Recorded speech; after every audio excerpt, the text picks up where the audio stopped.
Hi, it's me, Ovary Actor, and we are going to do episode 1 of the Casebook scenarios from the Women's Flat Track Derby Association rulebook. The first case scenario is taken from point 2.2 in the rulebook regarding positions, and this is what the rule says. When a jam begins, the jammers must be touching on or behind the jammer line. Blockers must all be behind the pivot line, ahead of the jammer line, and all non-pivot blockers must not be touching the pivot line.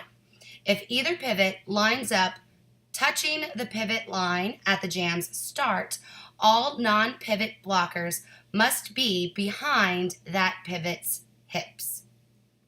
So this here is the roller derby magnet board, and I'll post a link to this in the descriptions below.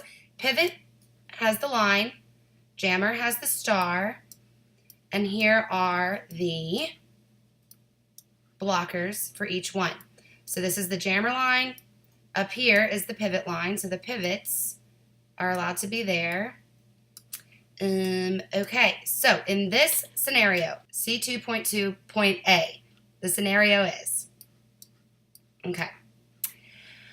As the jam starting whistle sounds, red jammer's left skate has rolled forward past the jammer line. Outcome. Red jammer is issued a false start warning and must yield their position to all skaters in their vicinity, in their immediate vicinity. If they do not yield, they will receive a penalty. Rationale. The red jammer established their starting position partially out of position with one skate ahead of the jammer line. Keep in mind, until they have been issued this warning, they cannot be penalized for failure to yield. All right, check out the description below for links to all this information.